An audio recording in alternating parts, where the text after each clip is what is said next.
Bagaimana cara berbakti kepada orang tua apabila orang tua tersebut selalu memanjakan anaknya, bahkan malah marah dan ngomel apabila anaknya membantu mengerjakan pekerjaan rumah? Tetap dilakukan, bakti saja. Lakukanlah hal-hal yang dia tidak marah. Misal kalau dia suruh belanja, keluar beli sesuatu, maka lakukanlah itu. Jadi tidak perlu melakukan apa yang dia tidak suka. Ikuti saja. Kalau misalnya Anda seorang anak perempuan dan dia tidak mau Anda ikut masak misalnya, udah temanin aja ngobrol. Lakukan sesuatu yang cukup membuat mereka senang. Enggak ada masalah. Karena selama hal itu tidak diharamkan dalam agama, maka harus tetap diikuti. Di sini dikatakan, apakah anak itu tergolong durhaka apabila menolak fasilitas memanjakan dari orang tua tersebut? Sebab orang tua tersebut terlihat bahagia apabila telah memanjakan anaknya. Justru malah mengikuti apa yang dia inginkan itu berpahala karena menyenangkan hatinya. Dan lakukanlah hal-hal yang lain, hal-hal yang lain. Karena tanda kutip di sini masalah memanjakan, pasti ada saja hal yang dibutuhkan oleh orang tua kita. Misal, Anda bisa membelikan kebutuhan-kebutuhannya, kebutuhan-kebutuhan yang dia butuhkan, dari sampo, dari sabun, dari apa. Pasti setiap orang itu punya sesuatu yang dia sangat senangi. Dan orang tua itu sama, manusia biasa. Pasti mereka suka sesuatu yang mungkin menonjol dalam dirinya yang akhirnya kita bisa penuhi. Banyak cara berhubungan dengan masalah itu. Bagaimana kedudukan ayah tiri terhadap ayah kandung dalam hal bakti kepada orang tua atau ibu kandung dan ibu tiri? Tentu ibu kandung yang dimaksud di sini ya. Ibu kandung dan ayah kandung yang diprioritaskan. Kalau masalah ibu tiri atau ayah tiri itu masuk dalam umumnya orang yang punya hubungan kerabat karena menikah dengan orang tua kita. Atau kita berbakti kepada mereka, berbuat baik karena memang mereka adalah pasangan orang tua kita. Itu boleh-boleh saja, tapi tidak bisa disamakan antara kedudukan kandung sama tiri. Nggak bisa sama sekali, nggak mungkin ketemu gitu. Ya. Tentu yang dimaksud dalam dalil-dalil tadi itu lebih banyak kepada orang tua kandung.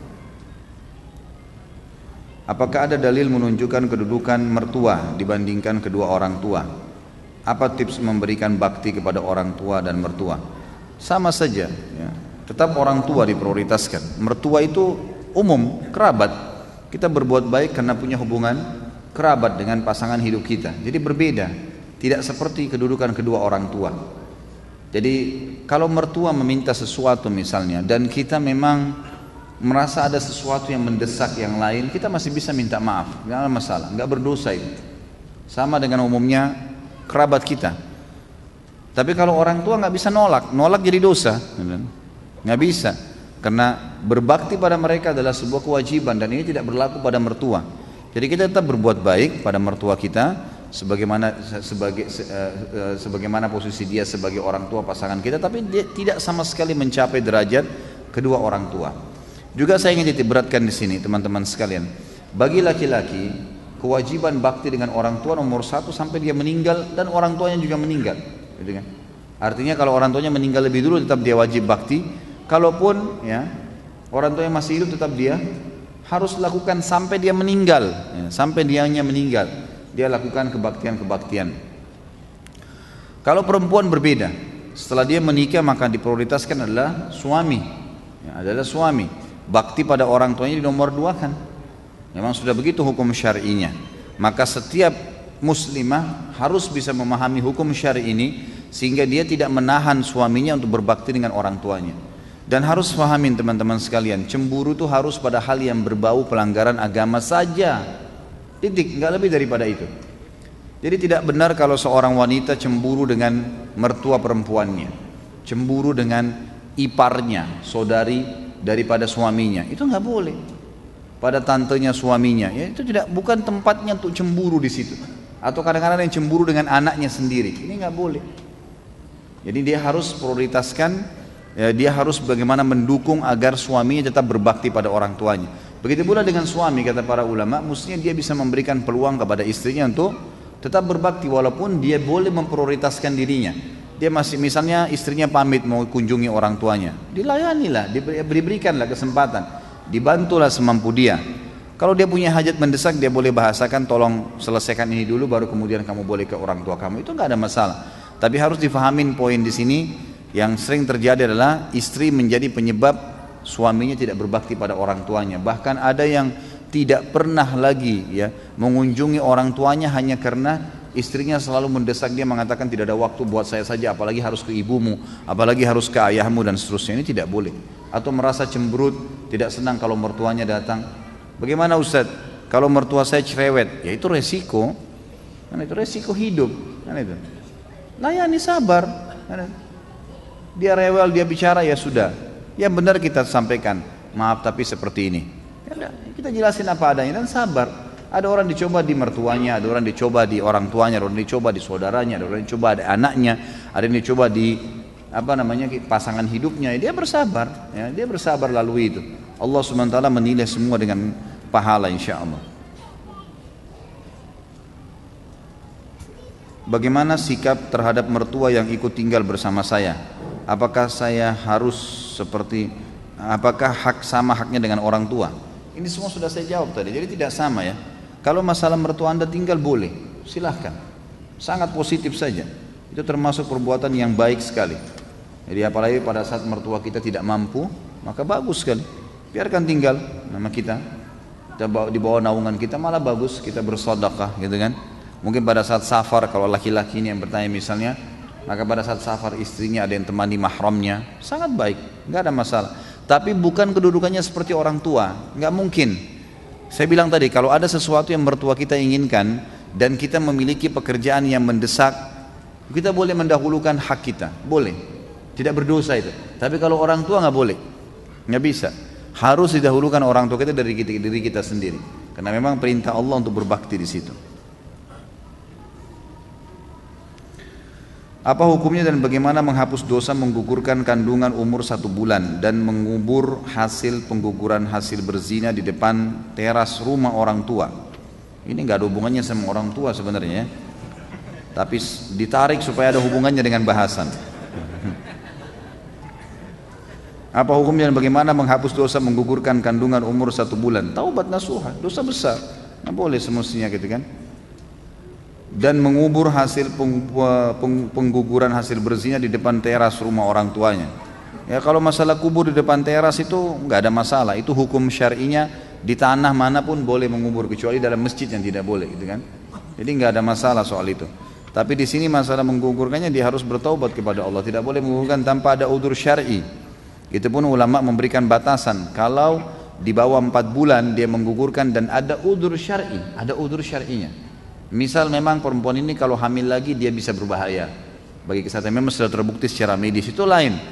Tapi kalau sudah 4 bulan walaupun berbahaya nggak boleh digugurin, sudah ada ruhnya nggak boleh, udah terima konsekuensinya. Banyak orang divonis mati ternyata tidak mati, dia melahirkan sehat, anaknya lahir sehat, tidak ada masalah, ajal belum datang. Orang beriman tahu masalah itu.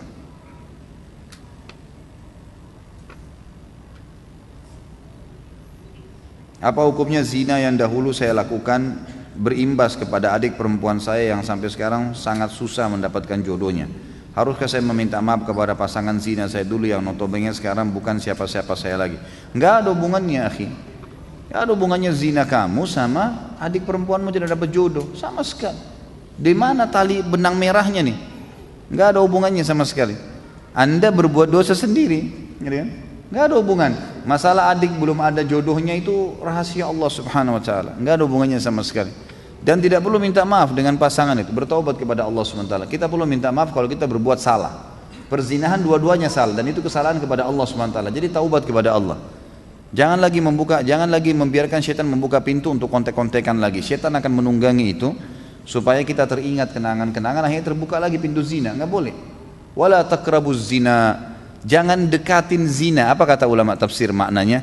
Jangan mulai ngobrol, jangan mulai lihat, jangan mulai sesuatu apapun, jangan mulai. Jangan dekatin, gak usah. Ada SMS masuk jangan dibaca. Emang gak boleh. Udah tutup dari awal. Sedikit angin saja masih terasa dinginnya, gitu kan. Apalagi kalau dibuka jendelanya bisa kedinginan, masuk angin gitu. Ya. Cara beristiqomah yang benar untuk menghapus dosa berzina. Taubat nasuha, ada 4 syarat sudah jelas. tinggalkan dosa itu seketika, sesali, berjanji sama Allah tidak ulangi, dan yang keempat sibukkan diri dengan ibadah. Sisa umur isi dengan ibadah. Jangan buka lagi pintu itu. Kalau anda yang bertanya ini belum menikah, maka menikah tentunya. Lampiaskan syahwat anda yang di tempat yang telah Allah halalkan. Maka itu insya Allah sangat baik ya.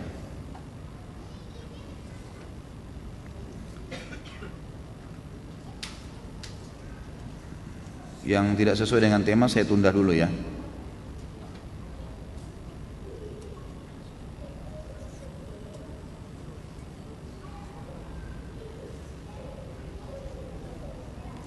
Bagaimana hukumnya jika anak membantu orang tua mengadakan tahlil bagi saudara yang sudah meninggal? Jika anak menolak, orang tua marah dan tersinggung karena tidak menjaga tradisi, sedangkan jika dilakukan Islam tidak menyuruh tahlil, apakah anak itu berdurhaka? Tentu saja ada hadis Nabi yang berbunyi la ta'ata li makhluqin fi ma'siyati khaliq. Tidak ada ketaatan pada orang tua, pada siapapun, pada makhluk, pada hal yang berbau maksiat pada sang pencipta. Itu hadis Nabi SAW. Jadi kalau orang tua kita menyuruh sesuatu yang melanggar agama, tidak boleh kita patuhi. Itu tidak durhaka namanya. Jadi kan perempuan disuruh buka jilbabnya atau dilarang sholat ya, atau melakukan perbuatan-perbuatan bid'ah yang Nabi tidak contohkan, maka itu hak kita untuk menolak.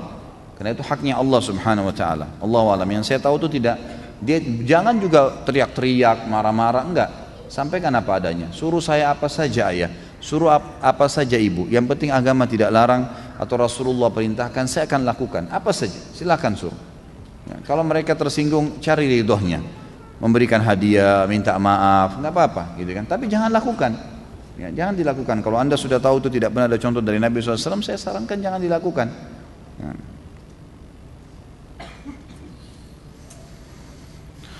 Tadi Ustaz sudah sampaikan hadis bahwa orang yang durhaka kepada orang tua, orang minum minuman keras, tidak masuk surga.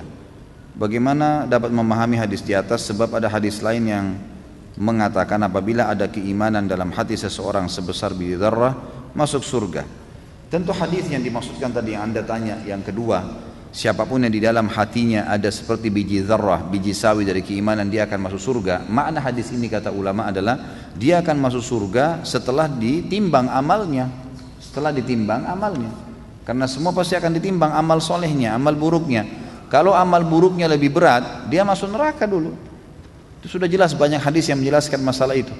Orang-orang akan masuk ke neraka, dibersihkan dosanya dan akan keluar.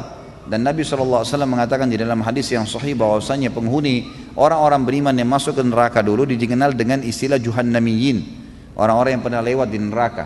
Nanti pada saat dosa mereka sudah bersih, dimasukkan ke dalam surga. Dan ahli-ahli surga nanti bisa mengenal mereka kalau ini orang-orang yang pernah lewat di neraka dulu. Jadi memang dilewat ke neraka dulu. Mereka akan dikeluarkan dari neraka setelah dosa-dosanya bersih, karena penyebabnya adalah walaupun orang yang dalam hatinya ada seperti biji sawi dari keimanan.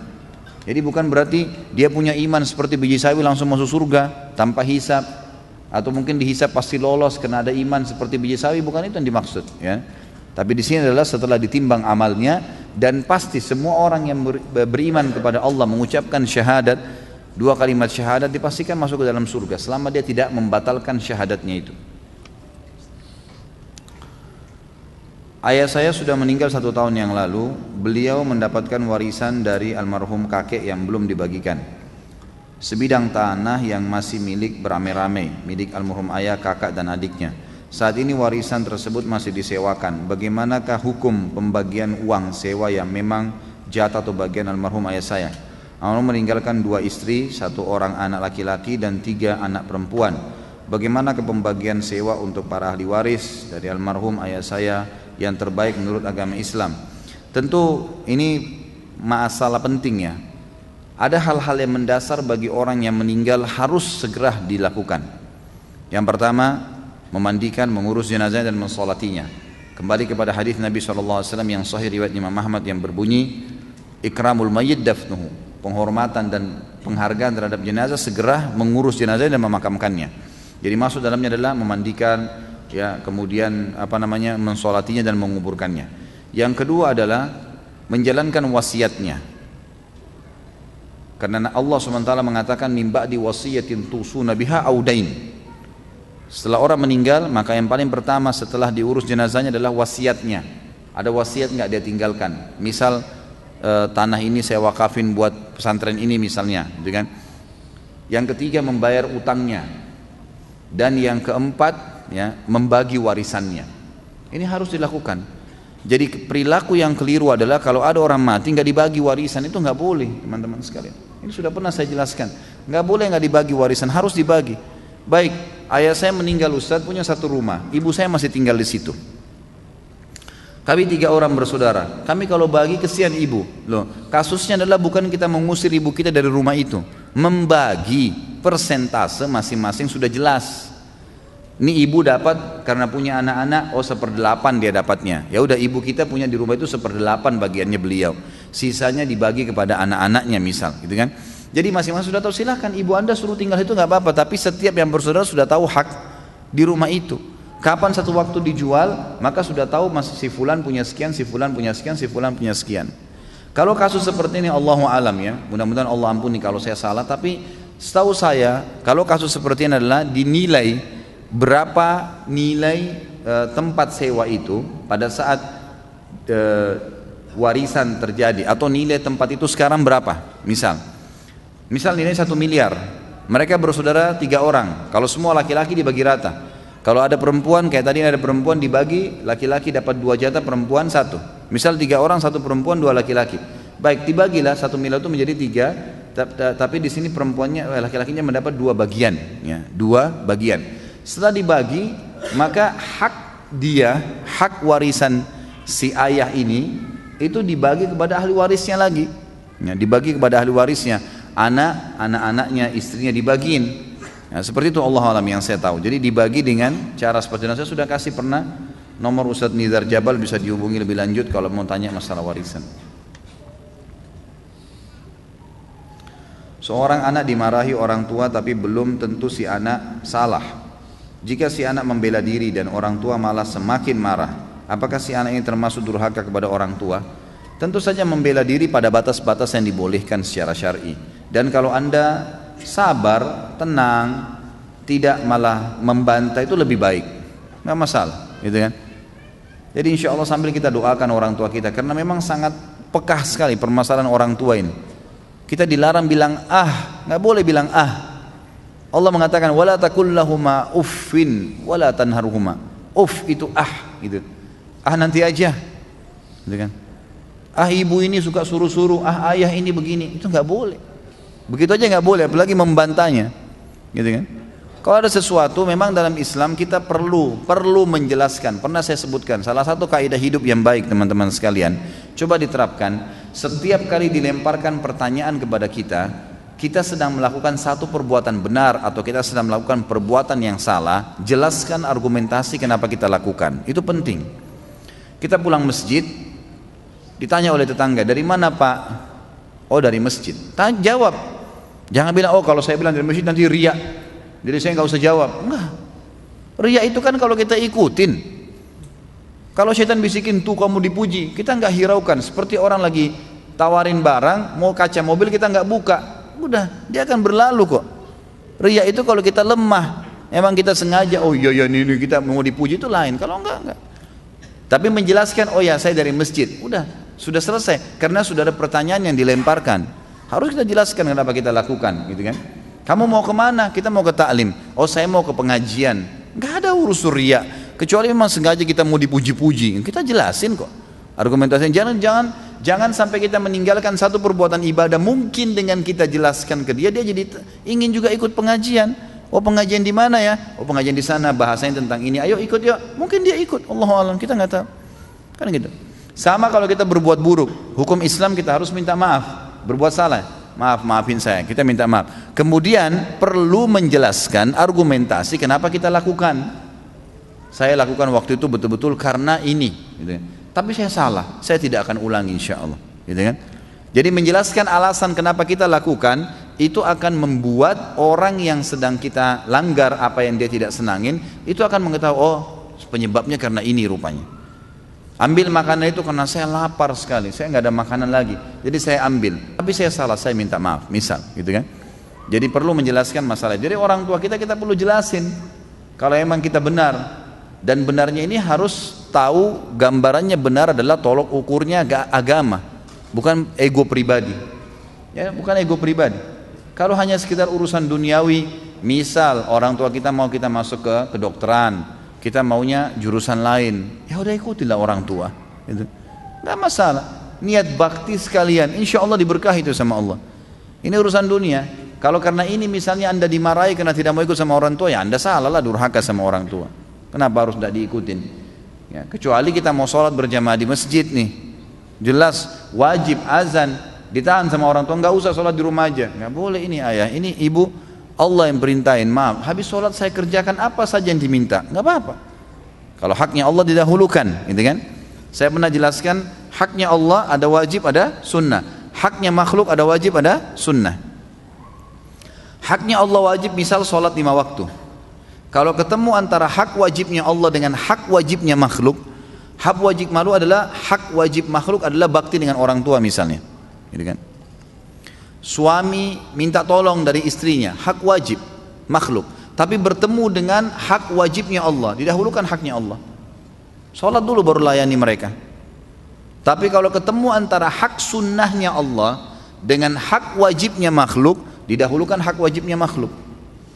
Kita lagi sholat sunnah, lalu orang tua kita atau suami ngajak berhubungan biologis, ya batal puasa sunnahnya. Kita lagi sholat sunnah dipanggil orang tua, nak batalin sholat sunnahnya. Jawab dulu panggilan mereka, karena wajib. Haknya Allah sunnah ketemu dengan hak wajibnya makhluk. Kalau ketemu antara hak sunnahnya Allah dengan hak sunnahnya makhluk, haknya Allah didahulukan, gitu kan? Jadi perlu difahamin kaidah-kaidah seperti itu.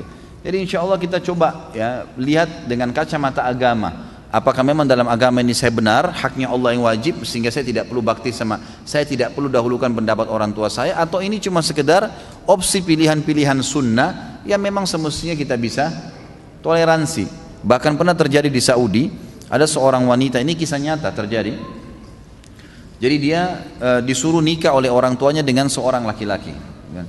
Laki-laki ini rupanya tidak terlalu faham agama, tapi orang tuanya suka, akhlaknya laki-laki ini baik, santun, ramah, dari keluarga baik-baik, tapi dia masih merokok. Kadang-kadang ada kesalahan-kesalahan yang dia lakukan yang memang menonjol sebenarnya dalam agama, tapi orang tuanya mau sekali dia lakukan. Maka anak perempuan ini mengatakan, saya terima lamaran laki-laki itu karena orang tua saya. Subhanallah, selama 3 bulan menikah, didakwain suaminya dengan santun, dengan baik. Suaminya tiba-tiba berubah, ninggalin rokok, sholat berjamaah di masjid karena pengaruh dari istrinya. Dan ulama mengatakan, menanggapi kisah ini karena terjadi, ini karena baktinya pada orang tuanya. Allah berkahi.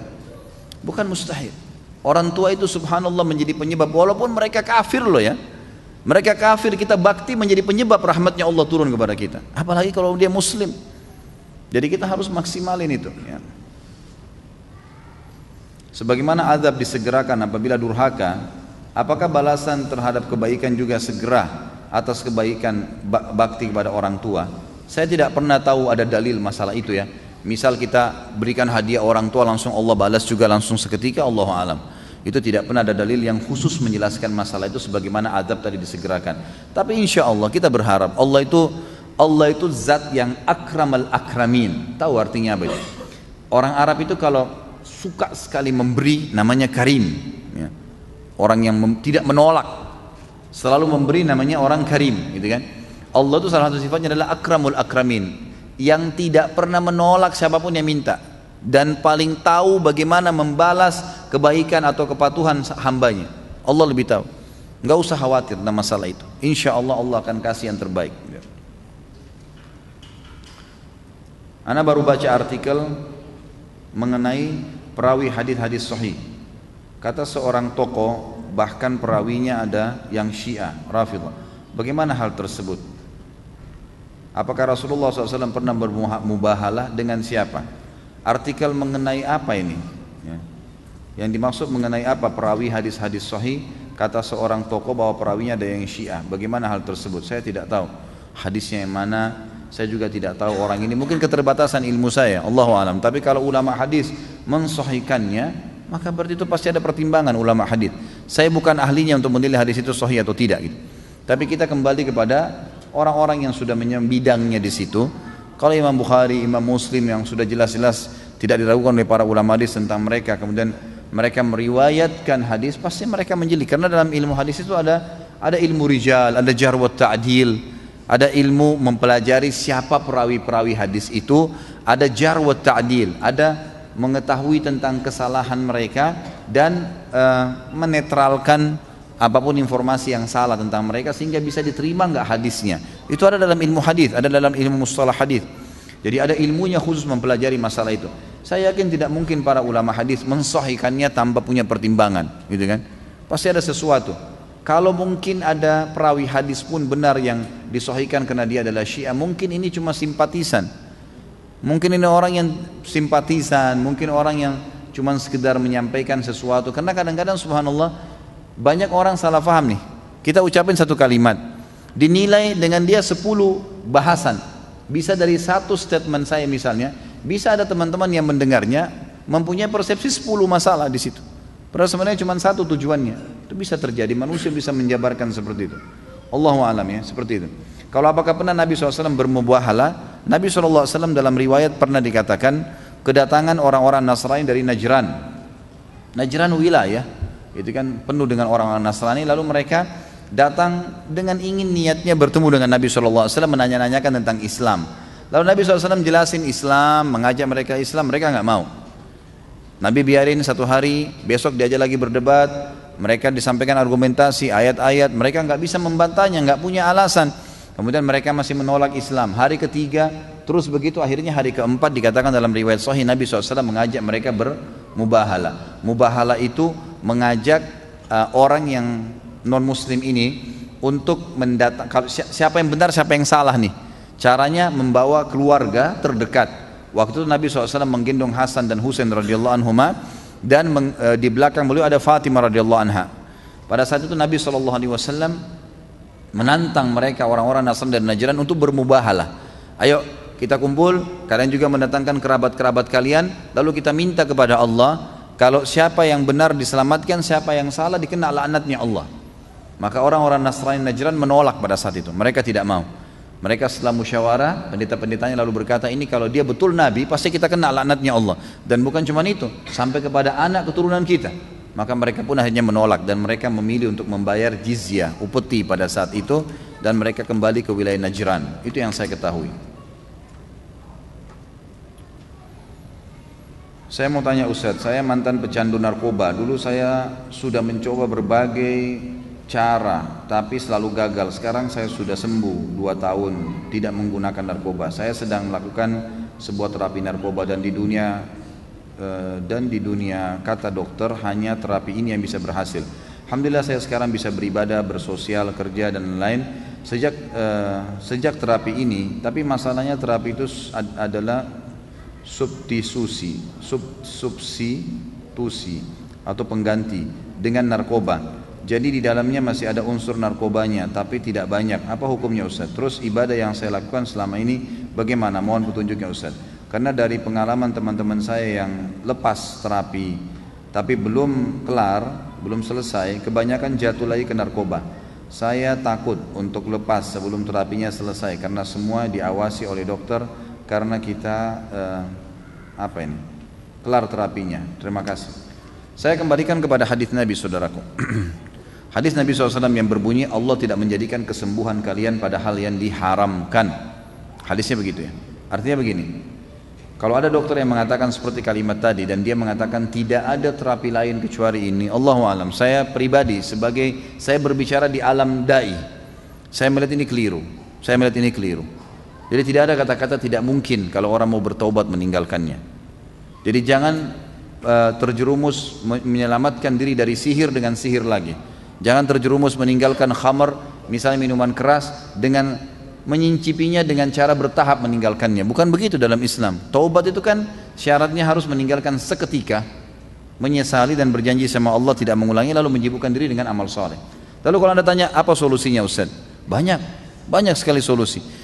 Dari sisi ibadah, yang pertama Anda lakukan adalah berdoa kepada Allah SWT. Sujud, sebentar malam tahajud, sujud dengan tulus kepada Allah. Ya Allah, sebagaimana dulu saya sudah melakukan pelanggaran ini, saya bertobat padamu. Ya Allah, mudahkan hambamu ini untuk selamat darinya, tanpa ada kecanduan lagi dengan semua ini. Itu misal. Ini secara spiritual, berdoa kepada Allah SWT. Kemudian juga Anda boleh menggunakan hal-hal yang dihalalkan dalam agama, seperti mengkonsumsi habbatus sauda, ya, jintan hitam, yang kata Nabi SAW obat untuk semua penyakit kecuali kematian. Boleh mengkonsumsi madu yang sering dibuat jus misalnya, yang madu itu asli. Kemudian juga boleh menggunakan hal-hal yang haram, di halal misalnya meminum air zam-zam, gitu kan, sambil berdoa kepada Allah SWT. Mudah-mudahan insya Allah bisa. Saya sangat yakin itu, kalau saya pribadi sangat yakin. Itu dari sisi spiritualnya. Dari sisi yang lainnya, sisi kehidupan sosial secara manusiawi, pertama, jauhi semua fasilitas yang mengingatkan pada narkoba itu, karena itu akan menjadi penyebab, pemicu. Teman-teman lah, fasilitasnya lah, foto-foto lah, apalah semuanya, gitu kan. Jadi kita harus itu. Yang kedua, perkaya informasi tambahan dengan membaca, dengan melihat bahayanya narkoba itu. Terus kita bubuhi diri kita dengan menonton, melihat cuplikan yang berbahaya, atau membaca sesuatu yang berbahaya tentang masalah itu. Nanti kita akan tinggalkan insya Allah. Dari dua sisi ini, mudah-mudahan saya berharap Allah mudahkan Anda untuk bisa meninggalkannya. Karena saya tidak menemukan celah membolehkan itu, sementara Nabi mengatakan Allah tidak jadikan kesembuhan kalian pada hal yang diharamkan. Ya. Tentu kita berdoa untuk saudara kita ini dan seluruh muslimin agar diselamatkan dari kesalahan-kesalahan yang pernah dilakukan dan diterima taubatnya insya Allah. Bolehkah kita berbohong kepada orang tua dengan tujuan agar orang tua kita tidak cemas dengan keadaan kita? Nggak boleh. Dari mana pintu celah boleh berdusta ini? Nggak boleh akhi. Yang nggak boleh ukhti berdusta apapun alasannya. Kata Nabi SAW, ucapkan kebenaran walaupun di depan mata kalian kehancuran, dan tinggalkan kedustaan walaupun di depan mata kalian keberhasilan. Tidak boleh. Sifat orang munafik, kalau dia berkata dia berdusta, tidak boleh. Kata Nabi SAW dalam hadis lain, ucapkan kebenaran walaupun pahit, sampaikan apa adanya. Kalau masalah cemas, jangan cemas. Ibu, ayah, saya alhamdulillah baik-baik saja, saya sebentar lagi balik, saya sebentar begini, jelaskan apa adanya. Insya Allah tidak ada masalah, gitu kan. Tapi jangan berdusta, karena dusta tidak boleh dalam Islam.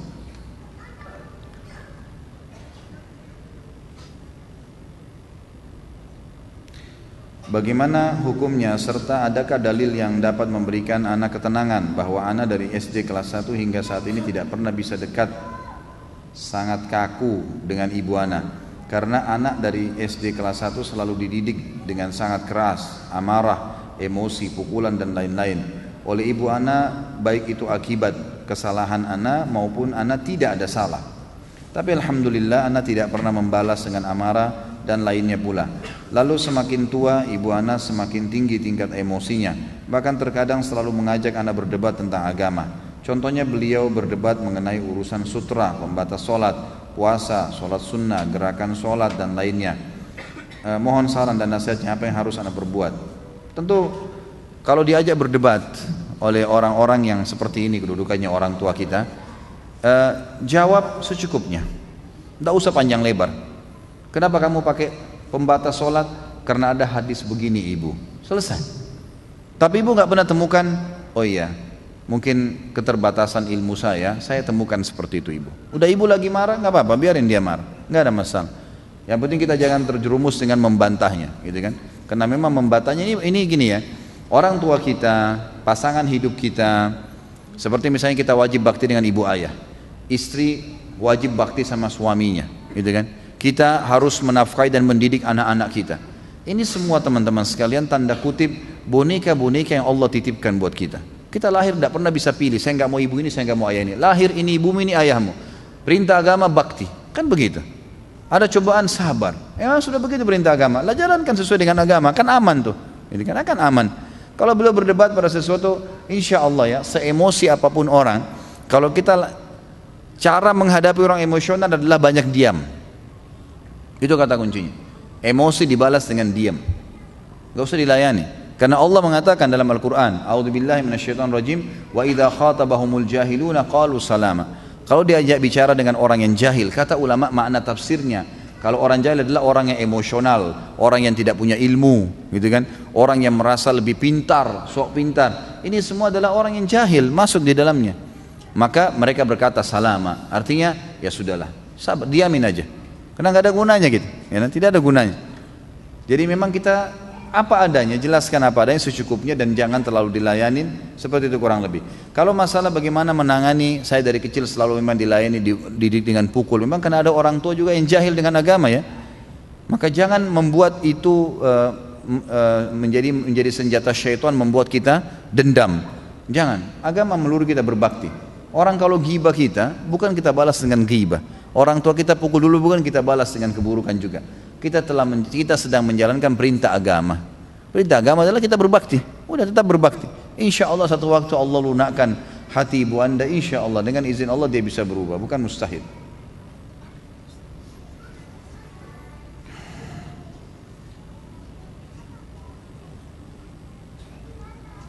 Ibu saya jarang sekali melaksanakan sholat 5 waktu di masjid. Padahal masjid terdapat di depan rumah saya. Namun beliau tidak pernah absen untuk sholat 5 waktu di rumah. Pertanyaan, apakah saya sebagai anak berdosa jika saya menyindir ibu saya untuk sholat berjamaah di masjid? Pertama, perempuan tidak ada kewajiban sholat di masjid. Ibu anda atau orang lain. Ya, Nabi SAW bersabda dalam hadis yang dihasankan oleh para ulama, wanita kalau sholat di ruang tamu rumahnya lebih afdal daripada di luar rumahnya. Kata ulama hadis termasuk masjid. Dan sholatnya dia di dalam ruang tamu rumahnya lebih afdal daripada, sholatnya di dalam kamarnya lebih afdal daripada di dalam rumahnya, di ruang tamu rumahnya. Jadi perempuan makin tertutup maka makin baik. Laki-laki yang dimotivasi ke masjid. Jadi saya sarankan tidak perlu untuk menyindir ibu anda sholat di masjid. Malah itu lebih afdal buat dia, lebih baik. Perbuatan yang tidak salah jangan disinggung, biarin dia berbuat, gitu kan? Selama dia baik, dukung, itu sangat baik. Saya punya anak tiri, saat masuk dalam kehidupan keluarga, saya merasa berkah keluarga berkurang. Keluarga jadi sedikit kacau. Saya coba berprasangka baik, tapi baru-baru ini ada kejadian yang keyakinan saya bahwa orang ini bermasalah. Saya dengar semua bisnisnya bermasalah, tertipu. Bagaimana agar keluarga kami kembali mendapatkan berkah dari Allah Subhanahu wa taala? Saya punya ayah tiri ya, maksudnya di sini ya. Saya saat masuk ke dalam kehidupan keluarga, saya merasa berkah keluarga berkurang. Tentu kalau sudah menikah dengan ibu anda nasihatin apa adanya. Dan menasihatin orang tua itu tidak durhaka. Boleh kita sampaikan, apalagi ini adalah ayah tiri ya. Boleh kita nasihatin, sampaikan apa adanya. Ayah seperti ini, setahu saya agama begini. Dia nggak mau dengar ya sudah, tetap jadi mad'u kita, orang yang kita dakwahi. Sampaikan kepada ibu agar bisa menyampaikan kepada dia. Tapi jangan memvonis kalau berkah kehidupan hilang gara-gara dia. Insya Allah tidak, biidznillah tidak. Kalau ada hal-hal yang berubah, bahasakan baik-baik. Kalau dulu rumah tangga ini seperti ini keadaannya, tapi setelah ayah datang, kenapa kok ada kejadian seperti ini? Bukankah agama mengajarkan seperti ini? Dan alangkah baiknya, alangkah bijaknya kita kalau mau mendakwahi seseorang, apalagi ini orang yang dekat, menikah dengan ibu, maka kita melihat kira-kira sisi apa sih, atau dari poin mana orang ini bisa kena secara dakwah. Ada orang hobi baca buku, ada orang hobi mendengar, ada orang macam-macam ya. Kita lihat sisi mana kira-kira, baru kita masuk ke dakwah itu. Ya, kalau memang dia misalnya pribadinya tidak suka didakwahi oleh yang dianggap anak, maka ya sudah, pakai orang lain yang untuk menasihatin dia, atau kita menggunakan media-media yang ada. Saya laki-laki, orang tua memaksa menikah wanita yang saya tidak suka. Apakah saya berdosa jika tidak mematuhinya? Sedangkan laki-laki tidak perlu wali dalam pernikahan. Tentu di sini dilihat alasannya kenapa. Kalau alasannya memang, misal orang tua kita menyuruh kita menikah dengan orang yang tidak ada hubungannya dengan kriteria yang agama perintahkan. Wanita misalnya tidak tutup aurat, tidak sholat, dari keluarga tidak jelas statusnya, maka ini ulama mengatakan boleh dia menolaknya, tidak masalah, karena ada perintah-perintah Allah di situ yang harus dipenuhi, gitu kan? Tapi kalau opsi antara tidak suka saja, hanya karena tidak suka, mungkin ada kekurangan-kekurangan tertentu, maka kita bisa berdoa kepada Allah Subhanahu wa taala supaya diberikan petunjuk, istikharah kepada Allah. Istikharah itu jalan pintas untuk minta petunjuk dari Allah Subhanahu wa taala, minta. Ya mungkin Allah Subhanahu wa taala akan memberikan petunjuk setelahnya, baik orang tua anda yang akhirnya menolak, atau mungkin tiba-tiba Allah bukakan hati kita cenderung, gitu kan? Cenderung. Yang penting pada saat istikharah itu jangan memang ada kecenderungan dari dua hal yang kita sedang hadapi, antara suka dengan bakti dengan orang tua misal, atau antara tidak suka dengan berbakti dengan orang tua. Maka jangan ada kecenderungan, misal lebih cenderung kepada perempuan yang kita ingin nikahi sehingga memang istikharah pun berharap hasilnya ke situ. Makanya harus sportif, tinggalkan semua itu, minta murni petunjuk dari Allah Subhanahu wa taala. Saya bekerja di kantor pemerintah khusus perizinan perusahaan. Ada perusahaan bir akan membuka usaha, izinnya lengkap dan layak mendapat izin usaha. Bagaimana saya bersikap? Karena memang perusahaan bir ini memenuhi syarat, tapi saya takut dosa. Ya jangan dipenuhi, nggak boleh. Kalau anda tanda tanganin berarti anda punya andil di situ. Ya, jadi memang sebaiknya jangan. Jawabannya begitu. Tidak mungkin saya bilang nggak apa-apa tanda tanganin aja. Ya, tidak mungkin haram. Saya tanggung jawab hari kiamat. Tidak mungkin. Kan itu. Haram dalam agama Islam. Tidak boleh. Dan anda tanda tanganin konsekuensinya berarti anda punya andil di situ. Maka jangan dilakukan. Saran saya begitu. Jangan cuma karena dia layak dapat izin. Semua bisa layak dapat izin. Tempat perzinahan pun layak. Dia penuhi semua surat-surat bisa. Tapi Allah haramkan gimana? Nggak mungkin ya. Ayah dan ibu cerai saat umur 5 tahun. Saat saya umur 5 tahun. Ayah nikah lagi dan punya 3 anak perempuan. Ibu nikah lagi dan punya 1 anak perempuan. Mana yang lebih utama bagi saya untuk berbakti? Mana yang lebih dekat sanatnya? Mungkin maksudnya jalur nasab ini, bukan sanad. Sanad itu untuk hadis ya. Mana yang lebih dekat jalur nasabnya dengan saya maksudnya mungkin ya. Yang dimaksud di sini yang anak-anak maksudnya saudara ya. Maka dua-duanya posisi di dalam agama kita, saudara dari ayah dan saudara dari ibu sama kedudukannya. Yang lebih tinggi dari mereka kalau seayah sama seibu, gitu kan? Jadi kalau saudara dari ibu nikah sama laki-laki lain punya anak, saudara dari ayah karena ayah nikah lagi sama perempuan lain, ini sama saja posisi kedudukan mereka. Jadi sama-sama kita berbuat baik insya Allah. Jika orang tua sudah lanjut usia, memiliki 4 orang anak, ketiga anaknya merantau jauh, maka tinggal 1 orang anak pertama yang paling tua di dekatnya. Walaupun dekat, sang anak pertama tidak bisa merawat langsung karena pekerjaan dan keluarga, maka sang anak berinisiatif membayar orang lain untuk merawat beliau. Apakah dalam hal ini sang anak pertama durhaka kepada orang tua karena tidak mau merawat langsung? Bagaimana dengan anak-anak lain yang merantau, termasuk durhakakah? Anak pertama ini adalah ayah saya yang saat ini sedang sakit persis sama dengan yang diderita oleh ibunya atau nenek saya. Mohon didoakan semoga dimaafkan dan diangkat penyakitnya. Tentu saja tidak berdosa. Membayar orang lain tidak masalah. Termasuk bentuk bakti, dia mau bayar gitu kan. Karena dia kerja maka dia bayar orang lain untuk merawat orang tuanya boleh. Tapi jangan dia niatkan memang membuang orang tuanya. Misal dia masukkan ke pantai jompo, dia nggak mau urus lagi. Seperti kehidupan di Amerika sekarang begitu ya.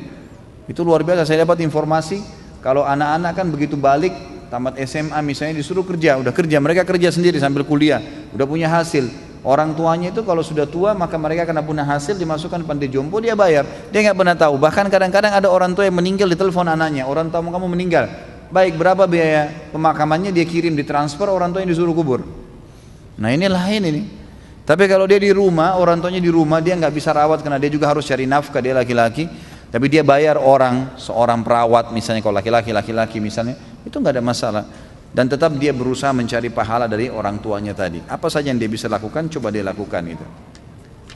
Dan kedua anaknya juga yang merantau itu tidak durhaka kalau merantau. Kecuali orang tuanya minta, kembali ke sini nak, saya mau kamu di sebelah saya misalnya, nah itu lebih baik dia pilih. Tapi kalau orang tuanya mengizinkan, minta didoakan, kemudian dia penuhi kebutuhannya, dia ikut bantu kakaknya yang anak pertama itu, dibantu dengan biaya-biaya untuk membiayai orang tuanya, itu hal yang baik saja.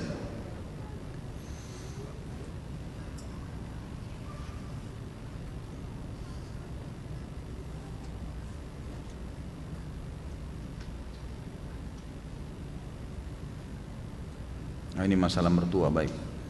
Ustadz, anak mau curhat, 2 minggu sudah nggak ketemu Ustadz, rasanya sudah kayak 2 tahun. Ini benar nggak ini? Ana jika pulang kantor jam 5, Ana nggak langsung pulang karena macet perjalanan ke rumah, dan Ana menunggu sholat maghrib dan isya berjamaah karena saya tidak mau tertinggal fadilah sholat berjamaah. Bahkan kalau malam Rabu seperti ini Ana datang ke kajian Ustadz Khalid di Blok M. Namun setiap pulang Ana selalu ditegur mertua. Pulang selalu malam-malam, kamu kan bukan bujang lagi, sudah punya anak. Apa yang harus saya lakukan Ustaz? Ana sudah menjelaskan alasannya pulang malam, namun mengingat saya masih tinggal bersama mertua dengan lingkungan keluarga yang belum sunnah, apakah mertua termasuk orang tua saya juga yang bila melawannya termasuk durhaka? tentu jangan digunakan bahasa melawan. Tetap jelaskan baik-baik gitu kan. Dan saran saya di dalam masalah rumah tangga, saya sering bahasakan ini, dan Anda boleh kembali ke ceramah saya manajemen rumah tangga Islami. Usahakan kalau bisa jangan tinggal sama mertua. Emang termasuk sama orang tua kita juga. Kalau saya tinggal sama orang tua saya, berarti istri saya akan tinggal sama mertuanya gitu kan. Ibu saya kalau mau nata pasang gorden warna coklat di sana, istri saya pengen warna pink misalnya, ini jadi bentrok ini. Mereka juga punya keinginan masing-masing gitu kan. Sama halnya terbalik juga begitu. Kalau seorang laki-laki numpang di rumah mertuanya, di rumah orang tua istrinya, maka ini juga sama. Tentu ayahnya, mertua laki-lakinya punya keinginan tertentu, juga ibunya, mertuanya pengen keinginan tertentu, pengen masak tertentu, dia pengen makan yang lain. Saran saya Allahu alam, lebih baik pindah walaupun kos ya, semampunya. Kontrak nggak apa-apa, belajar mandiri itu lebih baik. Ini pertama, karena kita kalau rumah tangga sendiri pertama lebih sesuai dengan syar'i. Karena memang di zaman Nabi SAW pun orang kalau menikah itu tidak tinggal sama mertua, tidak tinggal sama orang tua, mereka pindah. Walaupun itu pas-pasan gitu kan. Kemudian yang kedua, kita leluasa mengatur waktu. Saya juga pernah bahas dalam manajemen rumah tangga Islami, tidak bolehnya orang tua berintervensi lagi ke ada anak-anak. Ini teman-teman sekarang mungkin masih seumuran kita sekarang tahap punya mertua dan orang tua. Mungkin nanti satu waktu kita akan sampai pada tingkat level mereka. Kita akan punya anak-anak nanti. Jadi Anda kalau punya anak-anak nanti, kalaupun mereka sudah menikah, jangan pernah intervensi ke dalam, nggak boleh. Kecuali anak-anak kita minta tolong atau kita lihat kemungkaran. Tapi kalau ada perempuan sengaja datang atau laki-laki sengaja datang sebagai orang tua atau mertua, datang, kamu masain apa anak saya hari ini, kamu kenapa begini, rumahmu kenapa begini, ini nggak boleh dalam Islam, haram. Nggak boleh, diharamkan. Ulama mengatakan haram hukumnya orang tua yang sengaja datang ke rumah anaknya lalu mengatur-ngatur rumahnya, nggak boleh, padahal itu orang tuanya. Nggak boleh dia, gimana caranya? Rumah tangganya orang nggak boleh lagi dicampur, kecuali kita lihat kemungkaran, salah, emang begitu. Pernah ada terjadi malah mertua datang ke rumah anak mantunya mau kerja, dilarang kerja, nggak boleh kerja kamu hari ini. Ini aneh, kenapa nggak boleh kerja ibu? Wah, pokoknya nggak boleh kerja, gitu kan? Hari ini di rumah saja. Gantian sama istri melihat anak-anak, nggak bisa ini, gimana caranya? Cari nafkah wajib, Allah yang wajibkan, ketemu haknya Allah yang wajib dengan, apalagi ini mertua kedudukannya bukan seperti orang tua. Orang tua aja nggak boleh diikutin kalau melanggar, mencari nafkah wajib, harus memang kewajiban gitu kan, Allah bebankan itu. Maka harus kita faham masalah-masalah seperti ini. Saran saya yang pertama adalah coba kalau bisa pindah tempat. Dengan santun tentunya, jangan memahami bahwasanya harus langsung spontanitas segala, tidak. Bahasakan baik-baik, ajak istri, komunikasi baik-baik, supaya bisa nggak kalau kita rumah tangga sendiri, saya ingin lihat kamu masak sendiri, saya ingin lihat kamu tata rumah sendiri, dibahasakan baik-baik insya Allah. Kemudian juga bahasakan baik sama mertua, terima kasih saya sudah numpang selama berapa waktu di sini, saya bisa nggak mau mandiri insya Allah. Bukan saya bisa ya, saya akan mandiri, langsung dibahasakan to the point, saya akan mandiri biar saya juga merasa bisa ya berkorban buat buat istri saya dan seterusnya gitu kan. Jadi seperti itu yang kita lakukan, Allah alam.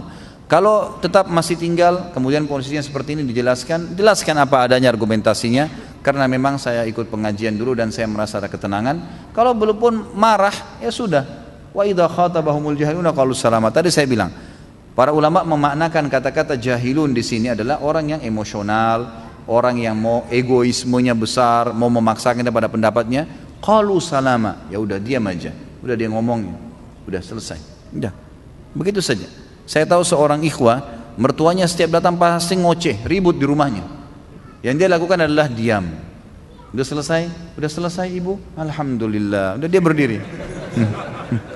Akhirnya mertuanya malu sendiri gitu kan.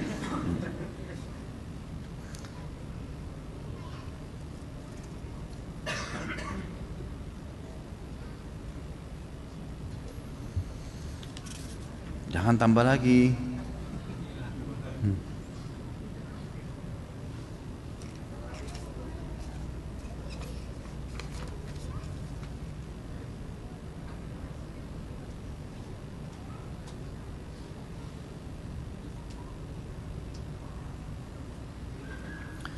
Ustadz, saya bekerja di bank konvensional, ibu saya bekerja di koperasi simpan pinjam. Alhamdulillah saat ini saya telah bekerja. Saya membeli rumah dengan KPR bank konvensional. Setelah saya belajar tentang agama, saya ingin taubat dari KPR riba dengan menjual rumah tersebut. Terjadi perdebatan dengan orang tua saya. Saya takut menyinggung perasaan mereka, Ustadz. Apakah saya durhaka? Karena orang tua saya tidak mendukung saya menjual rumah tersebut apabila saya pulang ke rumah orang tua.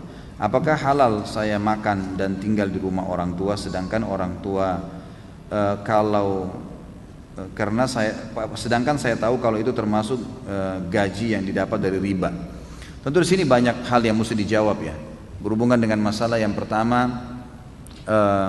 Anda kerja di bank konvensional.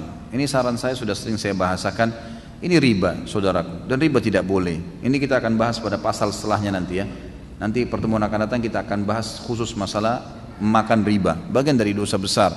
Ini nggak boleh ditoleransi dan tidak boleh bermain-main masalah ini.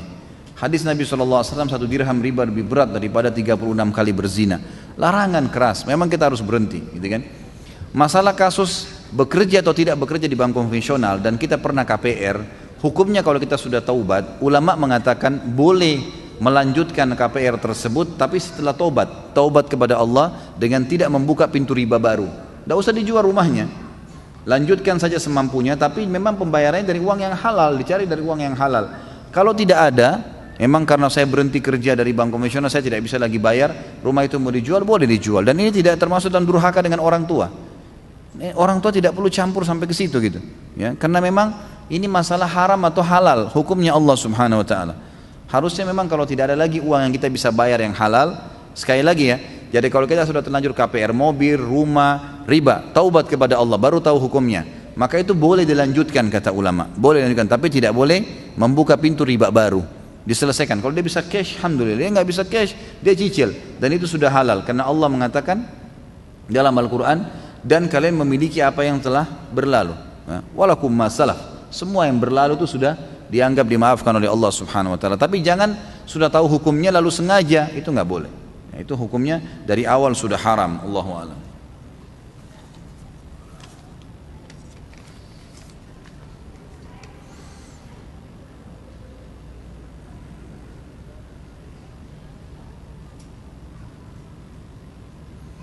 Jika ada himbauan baiat pada Imam Mahdi di bumi Syam, namun masih ada ibu yang sakit di rumah, bagaimana hukum baiatnya Ustaz? Tidak ada Imam Mahdi. Dari mana Imam Mahdi di negeri Syam? Anda dapat dari mana informasinya? Kalau ada dusta itu, nggak ada. Tidak ada Imam Mahdi. Imam Mahdi cuma satu, dan hadis sahih menjelaskan akan keluar setelah Dajjal membuat kerusakan di muka bumi. Dia akan keluar dari Madinah, kota Madinah, bukan di Syam. Dan kata Nabi SAW, dia akan keluar dari Madinah, namanya seperti namaku dan fisiknya seperti fisikku. Namanya Muhammad bin Abdullah, fisiknya, warna kulitnya, matanya, rambutnya sama dengan Nabi SAW. Dari keturunan Nabi SAW di Madinah. Dan kata Nabi SAW, dia akan keluar dari Madinah dan Allah mengubahnya dalam sehari semalam. Dia akan menjadi orang baik, gitu kan? Lalu kemudian akhlaknya bukan seperti akhlak, karena tidak ada yang sama dengan akhlak Nabi SAW. Lalu dia keluar ke Mekah diikuti dengan 300 orang yang membaiatnya. Kemudian dia keluar menuju ke negeri Syam. Di masjid Menara Putih dia akan mengerjakan sholat asar, dan turunlah Isa putra Maryam yang memegang kedua sayap malaikat, kemudian ikut sholat bersama, dan dialah orang yang Nabi sholat di belakangnya. Lalu kemudian Isa berkata, sholatlah imam dari kalian. Lalu kemudian sama-sama menuju ke wilayah Palestina yang sekarang dikenal dengan yang di hadis dikatakan Babulut. Subhanallah, kemarin saya waktu masuk ke wilayah Palestina itu, saya tanyakan langsung dengan orang-orang sana. Di Israel ini sekarang ada nggak kota namanya Lut, Babulut, gitu kan? Maka dikatakan ada sekarang kota di sebelah Tel Aviv, ibu kotanya Israel itu ada Lut. Dikenal begitu, Babulut. Allahu a'lam, ini hadis menjelaskan nanti Dajjal akan ada bermarkas itu, dan nanti Nabi Isa alaihissalam akan datang dengan Mahdi ke sana. Tapi kalau sekarang dikatakan ada Mahdi di Syam, ini nggak ada dalil sama sekali. Ini berita dusta, saudaraku, jangan terpengaruh dengan semua ini. Ini keliru ya, tidak benar. Kalau ada ibu Anda di sini di rumah sakit, tentu saja didahulukan ibu. Ya. Orang tua kita didahulukan, ibu dibakti. Betulkah jika kita beramal soleh maka pahalanya akan sampai ke ayah yang sudah meninggal? Kalau beliau jadi penyebab, Beliau yang ajarkan, makanya saya sering katakan dalam pendidikan anak teman-teman sekalian, kita harus punya andil, jangan semua diserahkan ke sekolah, jangan semua diserahkan ke pembantu misalnya, maaf ya saya bahasakan ini, atau baby sister, harusnya kita punya andil di situ.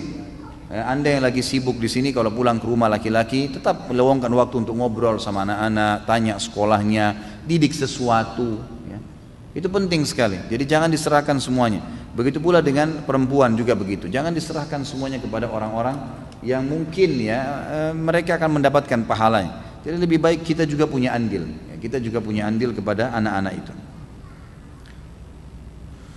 Bagaimana bila seorang istri yang masih mempunyai ibu, dia ingin terus berbakti kepada ibunya karena ibunya sudah tua, tetapi karena mengurus suami dan anak jadi tidak bisa selalu berbakti kepada ibu. Bagaimana caranya untuk bisa mendapatkan berbakti kepada ibunya? Tentu saja tetap suami diprioritaskan. Pada waktu lowong dia berusaha untuk pamit dengan suaminya, gitu kan? Lebih baik lagi kalau suaminya mengizinkan ibunya tinggal bersama-sama. Maka lebih mudah kalau suami lagi bekerja dia bisa bakti dengan ibunya, gitu kan? Dan cara untuk bakti ini banyak sekali. Kita memasakkan masakan misalnya sambil masak buat suami sama anak-anak, juga masakan buat ibu dan diantarkan ke sana pada saat suami lagi keluar, gitu kan? Yang jelas harus suami didahulukan. Hukum syar'inya begitu. Jadi jangan sampai kita melampaui hukum ini. Jadi tetap banyak cara. Telepon misalnya, tanya kabarnya. Kalaupun meminta dikunjungi atau dijenguk atau diantar ke rumah sakit, pamit sama suami, sampaikan baik-baik, insya Allah. Kalau niat kita baik, Allah juga akan lunakkan hati suami.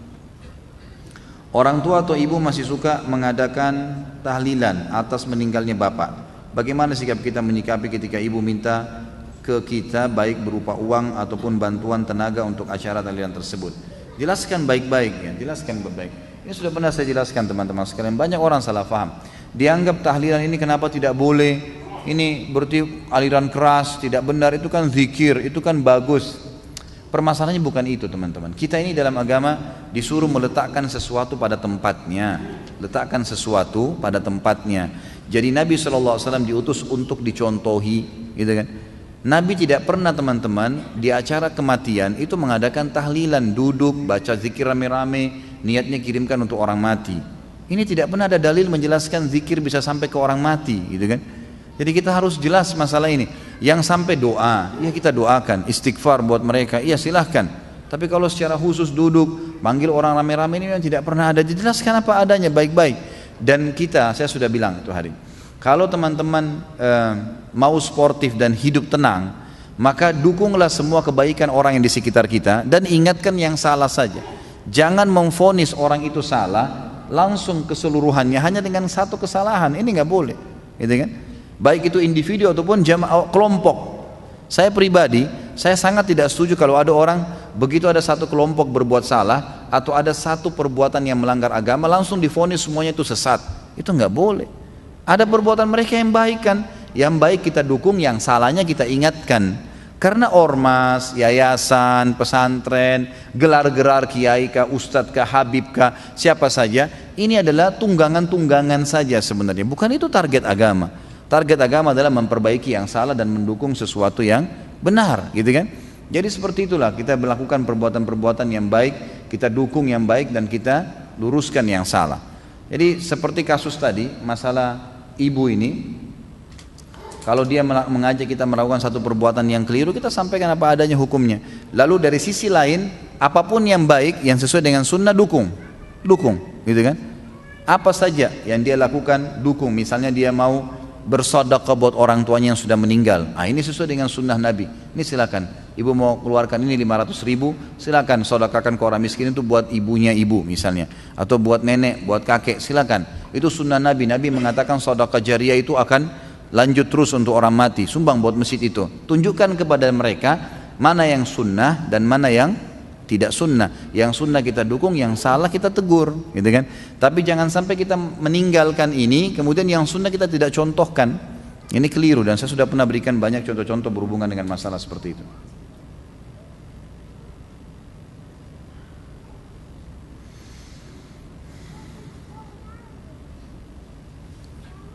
Saya harap sesuai dengan tema ya, karena waktu nggak memungkinkan kita untuk ini. Hukum wanita yang memberi tambahan nama suaminya di belakangnya, apakah termasuk menisbatkan diri pada suami?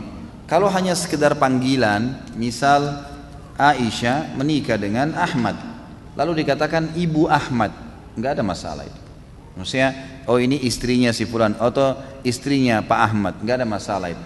Tapi kalau dia ganti nama orang tuanya, nama ayahnya ini nggak boleh. Ini bagian dari dosa besar. Nanti ada bahasan di dosa besar kita itu, nggak boleh, haram menisbatkan diri kepada selain ayah, nggak boleh. Coba kita lihat istri-istri Nabi. Aisyah, pernahkah kita dengar ada riwayat Aisyah Muhammad, Hafsah Muhammad, Sofia Muhammad? Nggak pernah. Selalu dalam riwayat disebutkan Aisyah binti Abi Bakar, Hafsah binti Umar, gitu kan? Sofia binti Huyai. Huyai itu ayahnya Sofia, orang Yahudi, meninggal dalam keadaan kafir. Tetap dinisbatkan namanya itu, gitu kan? Jadi nisbat ayah itu nggak bisa diganti. Saya sarankan tidak usah ini. Bapak-bapak di sini yang punya istri nggak usah bangga dengan namanya harus dinaikkan, ditulis itu, karena kita kan sudah punya tahu, kita punya hukum akad nikah jelas. Waktu kita menikah sudah ngundang orang, kita punya buku nikah, jelas kok ini istri kita, nggak perlu ada penisbatan nama. Ibu-ibu juga walaupun cinta sama suaminya tetap harus membawa nama ayah, walaupun ayah kita kafir. Tadi contoh Sofia binti Huyai, itu kan ibu ayahnya Sofia radhiyallahu anhunna ajmain itu adalah orang Yahudi yang meninggal dalam keadaan kafir, tapi tetap dinisbatkan namanya. Apakah benar orang Yahudi menggali di bawah Masjid Aqsa untuk mendapatkan hartanya Nabi Sulaiman? Itu Allahu alam, saya tidak tahu. Ilmu saya tidak sampai ke situ. Coba yang saya tahu di Masjid Aqsa, jadi lokasi Masjid Aqsa itu sekitar 1,4 hektar, cukup besar. Dindingnya sangat kokoh dan di dalamnya ada beberapa masjid. Di dalamnya ada beberapa, karena luas sekali jadi banyak, ada musola-musola, ada masjid. Ada yang paling depan menghadap kiblat namanya Masjid Kibli. Ini dibangun oleh Umar bin Khattab radhiyallahu anhu, dan kemudian dikembangkan terus sampai zaman Muawiyah juga membangunnya, kemudian dibangun juga oleh Abdul Malik ibn Marwan dan dilanjutkan oleh anaknya Al-Walid ibn Abdul Marwan, Al-Walid ibn Abdul Malik. Kemudian ini sekitar tahun 70-an 80-an Hijriah ya. Kemudian setelah itu dikembangkan lagi terus dengan beberapa orang-orang muslim yang menjaganya sampai sekarang ada perawatannya. Tapi apakah di situ ada hartanya Nabi Sulaiman? Orang-orang Yahudi pernah gali, Allahu alam. Yang saya dapat informasi malah orang-orang Yahudi ini sangat menghormati wilayah Masjid Aqsa itu. Karena di sebelah Masjid Aqsa, di tembok, jadi tembok Masjid Aqsa itu kan 1,4 hektar. Ada satu sisi itu temboknya Masjid Aqsa, itu mereka jadikan, orang Yahudi mengatakan tembok peratapan. Jadi selalu nangis setiap hari situ. Yahudi selalu datang nangis. Di situ ada sebuah besi yang diklaim oleh orang-orang masyarakat setempat. Dulu Rasulullah SAW mengikat tali burak pada saat mau mi'raj ke langit, gitu kan. Di sekitar itulah orang-orang Yahudi mengadakan peratapan. Mereka sangat menghormatin itu. Kalau mereka menggali, saya Allahu alam, saya tidak tahu, tapi dari indikasi atau hal-hal yang di lapangan kayaknya tidak mungkin gitu. Tapi mereka berusaha masuk ke masjid, iya, karena di Masjid Kibli yang bagian depan itu bagian sisi sisi baratnya itu ada masjid musola di bagian bawah. Itu dikenal dengan Marwani, dan juga ada Masjid Aqsa Tua, gitu kan. Itu ada dua, dan itu memang di dalamnya sangat besar dan banyak batu-batu bangunan, yang batu-batu gunung yang besar-besar, dan saya sempat mengambil beberapa cuplikannya, saya lihat waktu itu. Tapi itu pun di Masjid Aqsa Tua memang pernah ada sumur yang dipakai oleh kerajaan Umayyah untuk masuk ke masjid dan keluar. Ada sebuah pintu, kemudian di situ ada sumur itu dipakai minum. Dulu ada upaya orang-orang Yahudi untuk masuk ke dalam Masjid Aqsa melalui sumur itu, tapi sekarang sudah ditutup. Hanya itu saja. Upaya untuk masuk ke masjid ada, tapi upaya untuk membongkar harta Nabi Sulaiman AS ini Allahu alam.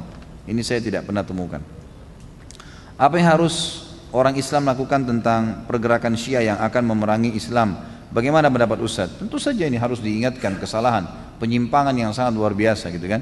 Dan ini kita di Indonesia dan negara-negara Islam sekarang harus betul-betul memahami tentang siapa itu Syiah dan menjauhinya tentu. Mengingatkan, mendoakan saudara-saudara kita agar jangan terjerumus di dalam pemahaman yang salah ini. Karena jelas ya, kalau Anda tanyakan kepada orang-orang Syiah, bagaimana keadaan bapak Anda? Pernah ada teman saya berbicara dengan satu orang Syiah dan sangat bijaksana sebenarnya.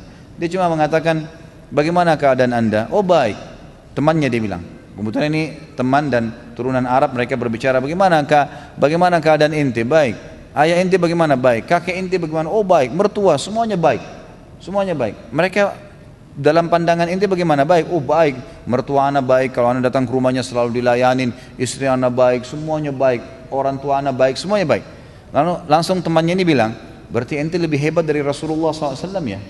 Kaget dia, loh kok bisa? Kebetulan dua orang ini dua-duanya mengaku turunan Nabi gitu kan. Dan yang satu teman dekat saya, sahabat dekat saya. Maka dia mengatakan sama temannya nih, berarti ente lebih baik daripada Rasulullah SAW ya, kakek kita. Temannya kaget, loh kok bisa? Tentu Rasulullah lebih baik. Dia bilang iya, karena Rasulullah kan kalian kafirkan mertuanya, Abu Bakar sama Umar gitu kan. Kalian hina-hina istrinya. Sementara kamu tadi puji-puji istrimu, puji-puji mertuamu, bagaimana bisa? Berarti kau lebih baik dari Rasulullah. Terdiam akhirnya. Jadi pemahaman yang sudah luar dari situ saja sudah jelas salah. Untuk apa kita menghina mertua Nabi SAW?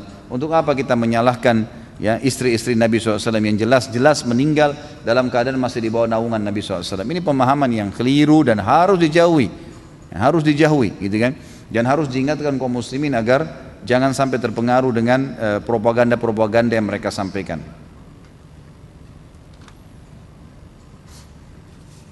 Ini terlalu banyak ya, saya batasi, tinggal 3 pertanyaan lagi.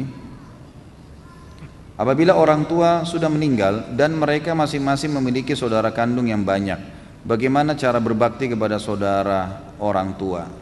Apakah mendahulukan kepada yang lebih tua? Tetap aja disamaratakan. Jadi bagaimana caranya supaya kita berusaha semuanya kita bakti, ya, tidak ada istilah didahulukan. Jadi kalau kita membeli sesuatu, orang tua kita punya 5 orang saudara, kita beli sesuatu yang kita dahulukan, maksudnya disamaratakan, belikanlah sama-sama, gitu kan. Tentu kalau sebagian ulama berijtihad mengatakan yang paling layak dibakti setelah kedua orang tua meninggal adalah saudarinya ibu, yang itu setara dengan saudaranya ayah, itu. Jadi saudara perempuannya ibu dan saudara laki-lakinya ayah. Kemudian datang setelahnya adalah saudara laki-laki ibu dengan saudari perempuan ayah. Ya, karena itu ada hadis Nabi tadi saya jelaskan di awal pertemuan, al-ummu bimanzilati khalatu bimanzilatil saudari kandungnya ibu seperti atau posisinya sama dengan ibu.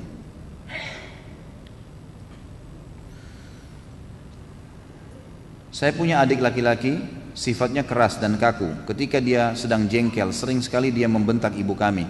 Bagaimana saya harus menasihatinya? Mohon doanya Ustaz, semoga adik saya bisa berubah. Semoga saja semua teman-teman yang sedang menghadapi masalah tadi yang minta didoakan, ini Allah mudahkan urusannya insyaallah. Allah berikan hidayah yang mereka sedang orang-orang yang sedang menyusahkan mereka, dan juga tentu saja Allah Subhanahu wa taala meninggalkan dalam keadaan Islam.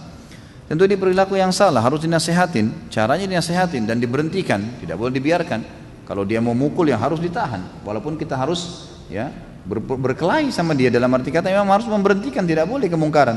Kalau sampai dia mau mukul orang tua, kalau dia bentak ya kita ingatkan, tidak boleh, haram kamu bentak ibu, gitu kan? Tidak boleh, kamu haram membentak ayah.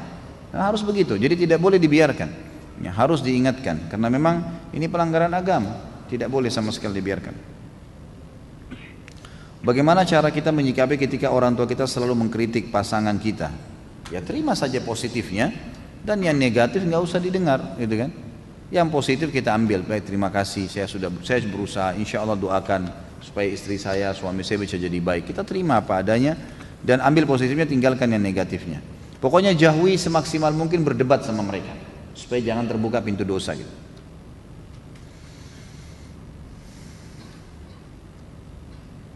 Mohon bimbingannya bagaimana cara membimbing anak usia di bawah 7 tahun agar menjadi anak yang solehah dan berakhlak mulia, karena saya khawatir dengan lingkungan yang mempengaruhi teman bermain ataupun media HP yang dapat diakses bebas. Apakah ada doa khusus membimbing anak? Mohon doakan anak-anak Ustaz supaya menjadi anak yang berbakti, solehah, cerdas dan berakhlak mulia. Mudah-mudahan insya Allah diniatkan bisa didapatkan. Tentu kita sebagai orang tua harus tahu anak ini amanah dari Allah buat kita. Maka jangan biarkan dia seleluasa yang bisa gitu. Sayangnya orang tua kepada anak adalah meluruskan kesalahan dan menuntun dia kepada kebaikan. Walaupun anak itu nolak, memang harusnya begitu. Dan kelirunya orang tua adalah kalau karena sayang, dia katakan karena sayang sama anak dibiarkan. Tidak boleh kita membiarkan anak sendiri memegang HP di kamar. Nah, tidak boleh memang. Harus orang tuanya ngawasin, kontrol, gitu kan? Dia yang belikan. Harus dia tanya, kamu bicara sama siapa nak? Kamu begini. Jadikan mereka sebagai sahabat. Tentu Ali bin Abi Thalib menuntun kita satu hal yang sangat positif. Didiklah anak kalian dengan 7 tahun, 7 dikali 3. 7 tahun pertama itu adalah dengan kelembutan dan kebaikan. Selalu tuntun rangkul. Kalau dia buat salah ingatkan. Anak saya 2 tahun setengah, 3 tahun, hampir 3 tahun. Itu kalau pernah di kamar saya tumpahin sesuatu makanan, lalu sengaja dibuang sama dia. Saya nggak biarkan, saya panggil, sini nak. Walaupun dia masih belum lancar ngomong, angkat ini.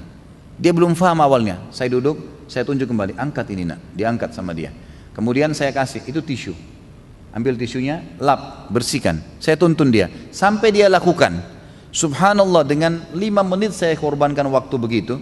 Saya pandu dia, walaupun awalnya mungkin dia merasa berat atau belum faham, atau anak-anak merasa tidak perlu, tapi karena dia lihat saya serius, dia lakukan sama dia. Dan semenjak itu kalau ada sesuatu yang tumpah, dia coba melap gitu kan. Walaupun dalam kondisi umur kurang dari 3 tahun. Memang orang tua harus proaktif, nggak boleh kita biarkan. Dan hubungkan apapun yang kita ingin berikan kepada anak kita dengan prestasi. Kamu hafal 10 juz nak, ya, Abi atau Umi kasih HP. Kalau kamu nanti prestasi bisa hafal 30 juz, nanti diberikan motor pada saat SMP dan SMA. Hubungkan program-program hidupnya, prestasinya, fasilitasnya dengan prestasinya. Dan jangan terlalu memberikan fasilitas sementara tidak ada prestasi, terutama berhubungan dengan masalah agama. Jadi Allahu a'lam, yang saya tahu mungkin lebih baik seperti itu ya.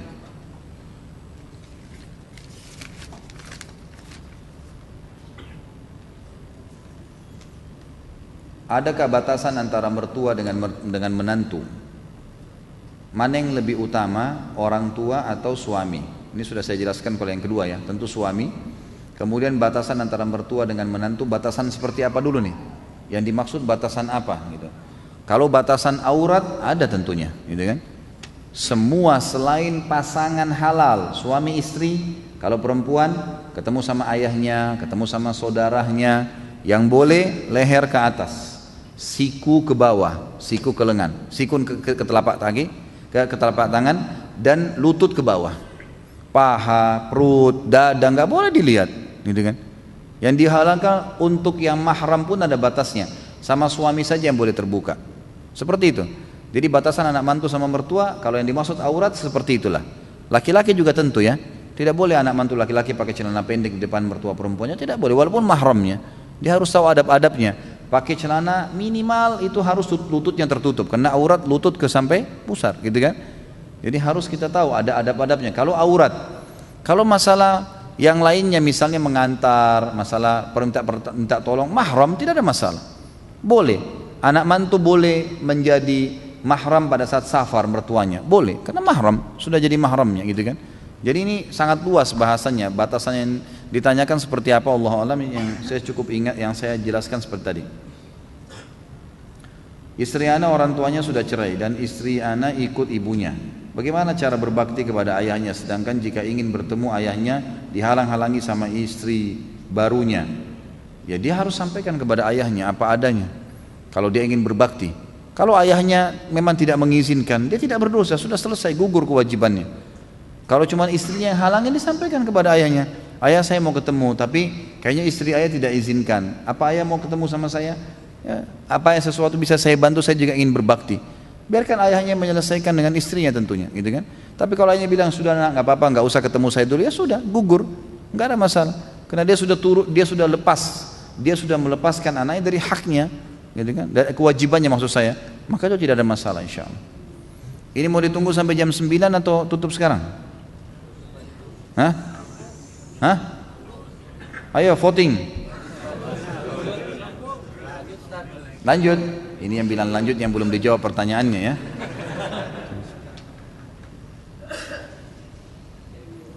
Ustaz, saya baru mengenal sunnah. Setiap saya pulang ke rumah, ibu saya selalu marah kepada saya karena saya mulai memelihara jenggot dan tidak isbal. Dan saya jadi bingung mana yang saya harus taat, sunnah Rasul atau orang tua. Tentu saja sunnah Rasul, akhi. Dan begini, menghadapi orang tua itu seperti menghadapi sahabat, jangan tegang, gitu kan? Kalau misalnya dia jenggot itu kenapa kamu pelihara begini begitu, senyumlah gitu, sambung dengan senyum, ya, dekatin, ngobrol, candain orang tua kita. Ajak ngobrol, kenapa sih? Apa masalahnya dengan jadi kan cuma rambut ringan, nggak ada masalah gitu kan? Jadi kita cobalah jadi jangan dihadapi dengan tegang. Orang tua nggak boleh dihadapi dengan sama dengan menghadapi anak, sama dengan menghadapi pasangan hidup. Kita coba menghadapi dengan tenang, ya, tenang. Jadi tidak perlu ada emosional di situ. Dalam arti kata di sini pada hal-hal yang tidak melanggar agama ya. Kalau pelanggaran agama itu wajar kalau seseorang menyampaikan dengan tegas. Gimana hukumannya kalau ibu dari Islam terus jadi Kristen? Maksudnya apa ini? Bagaimana hukumnya kalau ibu dari Islam lalu menjadi Kristen, lalu balik lagi ke Islam? Dibolehkan dalam Islam kalau ada seseorang yang murtad ke agama lain, kemudian dia masuk Islam, kemudian dia murtad lagi, dia masuk Islam. Kesempatannya 2 kali. Kalau sudah yang ketiga kali sudah nggak ada lagi ceritanya, sudah nggak boleh, gitu kan? Tapi kalau masih 2 kali, Allah alam, yang saya tahu dalam Al-Quran diceritakan atau disampaikan boleh. Apabila ayah dan ibu telah meninggal, sementara paman dari keluarga ayah atau bibi dari keluarga ibu usianya lebih muda, apakah kita harus berbakti juga kepada mereka? Lalu bagaimana jika kakek atau nenek masih hidup? Tentu saja tetap berbakti. Tetap berbakti. Dahulukan saudara dan saudari dan saudara ayah dan ibu, gitu kan? Ada kakek dan nenek tetap juga kita berbakti. Tapi ini tentu berbaktinya sebatas kita mampu ya. Sebatas kita mampu. Beda dengan berbakti kepada orang tua. Jadi yang di sini dimaksud berbakti sama tadi dengan berbakti kepada mertua. Kalau ada hal-hal yang memang ya mendesak sekali, kita tidak bisa tinggalkan. Kayak kita harus kerja ke kantor. Lalu ada permintaan tolong mereka. Kita nanti insya Allah bisa nggak setelah saya balik saya penuhi. Kita lakukan begitulah. Beda dengan orang tua. Orang tua itu memang harus di skala prioritaskan, gitu kan? Jadi kita harus memahami mereka, kita bakti karena perintah Allah Subhanahu wa taala, tapi bukan seperti keadaan orang tua kita. Apabila ada seorang anak yang durhaka kepada kedua orang tuanya, qadarullah orang tuanya sudah meninggal lebih dulu dari sang anak dan tidak memiliki sanak saudara. Bagaimana cara bertaubat anak tersebut? Allah Tawwab, Allah Maha menerima taubat hambanya. Taubat saja kepada Allah, kemudian coba memperbanyak amal saleh untuk orang tuanya. Sedekah misalnya, mendoakan, memohon ampun untuknya, pada saat ada rezeki umrah dan haji, itu semua boleh kita lakukan. Dan insya Allah taubat itu akan diterima oleh Allah. Bagaimana cara berbakti kepada orang tua yang kafir? Bakti, lakukan hal-hal yang dibolehkan dalam agama. Menjenguknya kalau sakit, memenuhi kebutuhan-kebutuhan bulanannya, dan tidak mengikutinya pada saat dia perintahkan hal yang diharamkan. Apa saja yang boleh dilakukan anak kepada orang tuanya, silakan. Masuk rumah sakit diobatin, ya semua itu kita datang berkunjung ke rumahnya dan tidak melakukan hal-hal yang haram. Haram kita sampaikan, maaf dalam agama saya tidak boleh ayah, tidak boleh ibu. Bahasakan baik-baik. Bagaimana apabila orang tua sudah meninggal dan apa ini? Ami atau khala adalah saudara tiri dari orang tua. Apakah kita wajib berbakti? Tetap sama hukumnya insya Allah. Jadi yang tiri pun tetap sama, dibolehkan. Tetap kita berbakti dan itu pintu-pintu yang bisa menambah amal-amal kita.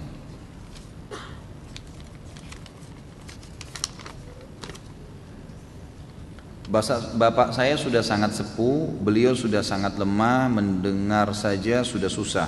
Beliau sepertinya sudah sangat susah untuk bergerak dan sholat, namun beliau masih sadar. Apakah tugas saya sebagai anak? Apakah tugas saya sebagai anak menuntun sholat, mengajak berjamaah dengan beliau walaupun beliau sudah atau hanya sanggup tiduran saja? Kadang beliau suka meminta didoain agar bisa cepat dipanggil. Bagaimana menyikapinya? Tetap diingatkan sholat dan diajak, boleh diajak berjamaah pun boleh, tidak ada masalah. Jadi kan kalau tidak biarkan dia sholat atau dipandu. Kalau dia sudah sedikit lupa-lupa boleh. Saya pernah memandu mertua saya sebelum meninggal pada saat itu di Surabaya. Kemudian dalam kondisi sudah setengah ingat setengah enggak. Dan saya bisikkan kalau ini sudah waktu sholat, mau sholat dia nganggukkan kepalanya. Lalu kemudian saya sholat di dekat situ mengingatkan dia, gitu kan. Tentu setelah saya sholat berjamaah, kemudian saya kembali dan saya memandu dia sholat dan dia mengikuti dengan isyarat semampunya. Itu boleh saja. Atau kalau tidak kita ingatkan sholat dan kita sambil ucapkan bacaan-bacaan sholat supaya dia ulangin dengan lisannya, dia ikuti dan semampunya ruku, Allahu Akbar, sujud. Walaupun kita lagi tidak sholat, kita mengingatkan di sebelahnya. Itu insya Allah semua hal-hal yang masih dibolehkan.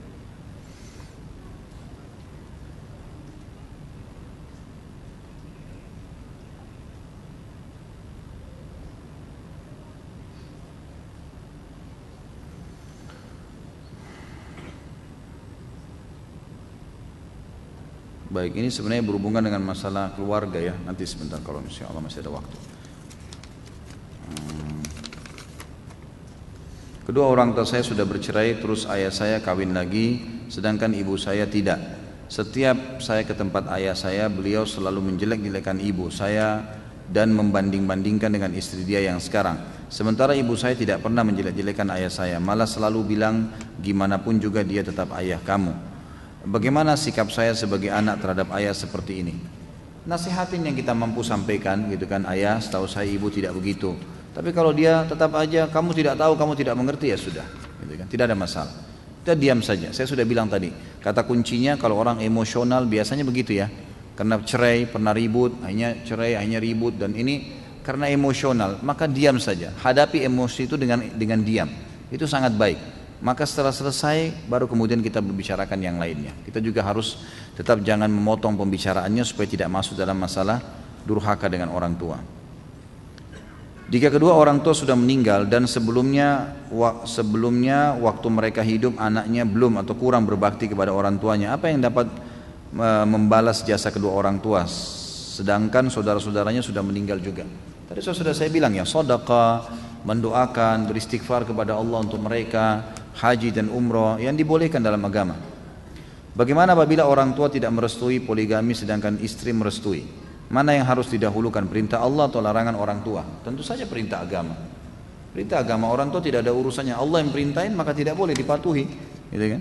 Karena perintah Allah Subhanahu wa taala untuk mengerjakannya. Di sini dalam masalah pernikahan, tentu pernikahan dalam Islam khilaf di antara ulama tentang masalah sunnah dan wajibnya. Dan kadang-kadang dia sunnah, kadang-kadang dia wajib. Poligami bisa menjadi wajib tuh hukumnya dan bisa menjadi sunnah. Dia menjadi wajib pada saat seorang laki-laki mendapati misalnya istrinya sakit, tidak bisa lagi melayaninya, dan dia kalau tidak menikah lagi maka akan membuat dia terjerumus dalam perzinahan atau terganggu secara kejiwaan. Lalu kemudian dia mau poligami, orang tuanya larang. Ini nggak boleh, ini sudah wajib dia menikah, nggak boleh. Tapi kalau hanya sekedar dia mau melangkah menikah lagi dan dalam kondisi tidak ada masalah, orang tuanya belum setuju karena tidak faham, maka orang tuanya coba didoakan, dicari ridhonya. Tapi kalau dia nikah lagi itu nggak durhaka, karena dia menjalankan perintah Allah Subhanahu wa taala. Apabila seorang wanita sudah menikah, maka kewajiban berbaktinya diutamakan kepada suami. Lalu bagaimana bentuk bakti wanita yang sudah menikah kepada orang tuanya? Lalu bagaimana apabila terjadi konflik antara orang tua istri dengan suaminya? Sudah kita jelaskan tadi ya. Jadi tentu saja lakukan apa yang kita mampu. Seperti misalnya dari hal yang kecil, masak di rumah lebihkan, kemudian diberikan kepada orang tua kita. Telepon, tanya kabarnya, ada kebutuhan apa? Minta izin sama suami atau ajak suami mengunjungi orang tua dan seterusnya. Kalau terjadi konflik, kita berada di tengah-tengah, cari yang benar. Kita selalu bersama dengan yang benar. Kebenaran kita dukung. Dan setiap terjadi konflik antara dua orang, teman-teman sekalian, jangan menjadi pahlawan tiba-tiba tanpa sebab. Kalau ditanya baru kita jawab. Kalau enggak, jauh usah bicara. Kita lagi ke suami lagi ngomongin orang tua kita, diam aja. Kita ke orang tua lagi ngomongin suami kita, diam aja. Kalau kita lihat memang ditanya, pendapat kamu bagaimana? Kenapa kamu selalu diam? Kalau menurut saya begini. Kalau enggak usah. Karena orang dalam emosi itu susah menerima pendapat. Bukan berarti kita tidak mau ingkar mungkar. Susah meluruskannya kalau orang lagi emosi. Makanya jawabannya tenang, diam sampai keadaan tenang, baru kemudian diperbaikin. Apabila kakek dan nenek masih hidup, sementara ada juga paman dari keluarga ayah atau bibi dari keluarga ibu, kebetulan tinggal satu rumah. Kepada siapa bakti yang harus diberikan? Sementara paman, ini selalu dari tadi terulang ya, tidak usah bingung dengan bakti, lakukan saja terbaik buat mereka semua. Beli makanan rame-rame, berikan hadiah pakaian, berikan rame-rame, jangan didahulukan satu sama yang lain, karena kedudukan mereka beda dengan orang tua kita. Kemudian apa yang kita bisa lakukan? Ya memang bisa mengorbankan suatu korban, kalau tidak kita pamit, kita bisa dahulukan hak kita dulu. Karena mereka bukan seperti orang tua kita, seperti itu kurang lebih pasnya ya. Ini pertanyaan yang saya tidak, Allah alam saya lihat di luar daripada tema, tapi kita bacakan. Ketika bid'ah dibela, judulnya begitu. Bagaimana Ustadz sikap anak ketika telah menyampaikan kepada keluarga untuk tinggalkan bid'ah dan hentikan untuk merokok? Lalu jawaban dari keluarga, tinggalkan aliran yang apa ini? Anak sekarang dan keluarga mengatakan selalu berdoa untuk anak agar kembali ke alirannya dulu, afwan, yang bid'ah. Dan ibu anak mengatakan pakailah pemahaman yang dulu saja. Pertanyaan Ustadz, apakah jika anak tidak mengikuti perintah ibu dan masih tetap dalam pemahaman ahli sunnah saja, apakah anak berdosa karena tidak menurutinya? Lalu bagaimana sikap anak sebaiknya apabila anak terus sampaikan wahyu dari Allah? Saya bilang begini teman-teman sekalian, dan ini sering saya ulangi. jalankan sunnah pada mereka dan tinggalkan yang bid'ah, karena bid'ah itu lawannya sunnah kan gitu, lawannya sunnah. Tentu khilaf di antara ulama tentang masalah ini panjang lebar pembicaraan, tapi saya berbicara sebatas ilmu saya saja. Saya tidak menyalahkan siapapun. Kalau ada teman-teman yang punya argumentasi, punya dalil yang kuat, silahkan. Saya sendiri tidak berani. Saya tidak berani mengatakan bid'ah itu boleh. Saya pribadi tidak berani, karena saya tidak berani bertanggung jawab depan Allah hari kiamat. Ada yang mengatakan ada bid'ah hasanah, ada ini, ada itu pendapat. Anda mau bilang silakan, tapi tanggung jawab hari kiamat. Saya pribadi sebatas ilmu saya tidak berani mengatakan itu, gitu kan? Jadi kalau memang itu adalah perbuatan, saya tahu bid'ah lawannya sunnah, gitu kan?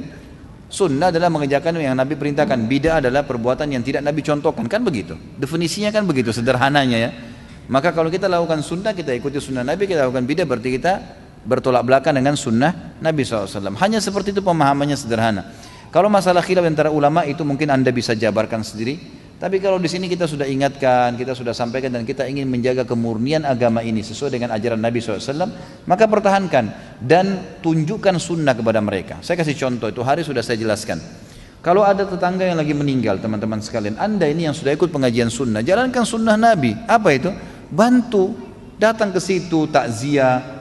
Apa yang kita diperintahkan? Bawain makanan, bawain minuman, doakan, sabarkan, bantu urus jenazahnya, sesuai dengan sunnah. Bahkan ada teman-teman di Sidoarjo, saya acungkan jempol sama mereka. Itu sampai mereka awalnya dianggap ekstrim karena sudah ikutin sunnah. Lama-lama mereka jalankan apa yang saya ingatkan. Saya bilang jalankan sunnah Nabi dulu, contohkan kepada mereka. Akhirnya mereka menawarkan, siapa orang meninggal mereka bawain makanan, sunnah Nabi. Nabi SAW mengatakan kepada masyarakat Madinah waktu itu, pada saat jenazah Ja'far bin Abi Thalib dibawa radhiyallahu anhu, kata Nabi SAW, isna'u li ali Ja'far fa innam asabu ma lam yusibkum. Buat makanan, bawain makanan minuman keluarga Ja'far, mereka telah ditimpa apa yang tidak menimpa kalian. Jadi memang kita lakukan sunnah Nabi di situ, bawain makanan. Kemudian ramah, doain. Nabi SAW kalau bertakziah 3 hari. Takziah adalah meringankan beban keluarganya mayit, bukan si mayitnya. Ini banyak teman-teman salah paham, dianggap takziah untuk mayit. Makanya mereka ribut dengan baca Al-Quran lah, berzikir lah, karena dianggap untuk mayit. Takziah itu semua buku fikih menjelaskan, teman-teman, meringankan beban keluarga mayit. Maka kita doakan, Nabi SAW mendoakan, menyabarkan, itu yang kita lakukan. Kemudian yang ketiga, bantu urus jenazah yang sudah dengan sunnah. Mandikan, kita baca bukunya, mandikan, urus ya jenazah tersebut. Kemudian apa yang kita bisa lakukan, pemakamannya kita jalan, sholatin jenazahnya, sunnah-sunnah Nabi kita lakukan. Yang tidak sudah dengan sunnah kita jangan ikut-ikutan. Kita bisa jelaskan, mudaratnya besar kalau kita ingatkan, yang tidak usah diingatkan, gitu kan. Yang kadang-kadang terjadi, ikhwas sekalian dan akhwat rahimani rahimakumullah, banyak ikhwas seperti ini dan akhwat seperti ini, karena semangatnya ikuti sunnah Nabi, maka dia langsung memvonis itu enggak boleh, haram, dosa, masuk neraka. Orang jadi nolak akhirnya. Kata Nabi SAW, basyiru wala tunaffiru, sampaikan berita gembira. Jadi orang kalau kita larang sesuatu, datangkan gantinya. Ini khamar haram, gantinya ada enggak? Susu, madu, sirup, ada gantinya. Tuntun kepada gantinya, gitu kan? Maka kita akan aman. Kata Nabi, sampaikan berita gembira. Sebelum sampaikan ancaman, sampaikan dulu janji. Orang kalau buat ini masuk surga, orang kalau begini, begini, pahalanya ini. Nanti kalau sudah tidak mau, baru kita sampaikan ancaman, gitu kan? Dan kata Nabi SAW, wa yassiru ya, wa la tu'assiru, mudahkan dan jangan persulit. Selalu dahulukan hal-hal yang ringan. Kata Nabi, kata Aisyah dalam hadis Bukhari, Aisyah berkata, Rasulullah SAW tidak dipilihkan 2 hal kecuali beliau memilih yang lebih ringan dari antara kedua itu. Jadi memang dimudahkan, jauhkan sunnah Nabi SAW, tinggalkan yang dilarang, dan tetap mereka mad'u. Jangan dihadapin orang-orang yang sedang didakwai dengan emosional, hadapi dengan baik. Mereka orang yang tidak mengerti, gitu kan? Dirangkul, didakwahin, disampaikan, insya Allah dengan senyum, dengan memberikan hadiah, Allah Subhanahu Wa Taala akan menyebabkan atau menjadikan itu penyebab mereka akan masuk ke dalam dakwah ini. Tentu kalau ada benar dari Allah, kalau salah dari saya mohon dimaafkan. Subhanakallahumma bihamdika asyhadu an la ilaha illa anta astaghfiruka wa atubu ilaik. Wassalamualaikum warahmatullahi wabarakatuh.